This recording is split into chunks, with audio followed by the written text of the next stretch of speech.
In this video, we'll show you how to clean a front-load washing machine. A simple and effective way to remove detergent residue, mold, mildew, and bad odors. Regular cleaning keeps your washer running efficiently and your laundry smelling fresh.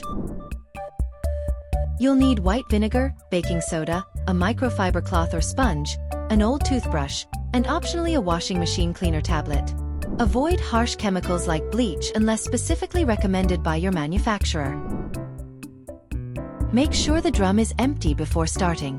This allows the cleaning ingredients to work more effectively.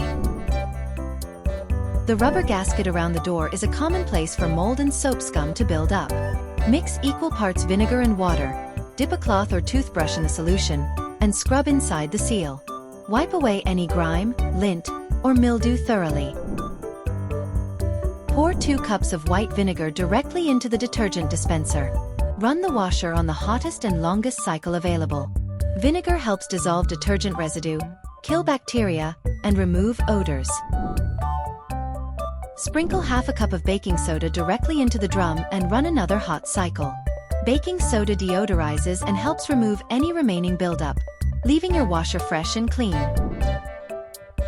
Remove the detergent drawer and rinse it under warm water to get rid of soap residue. Use a cloth or toothbrush to clean the compartments. Wipe down the control panel, door, and exterior of the machine with a damp cloth. Leave the washer door and detergent drawer open to allow air circulation. This prevents moisture buildup and helps stop mold from returning. Clean your front-load washing machine once a month to keep it fresh and efficient.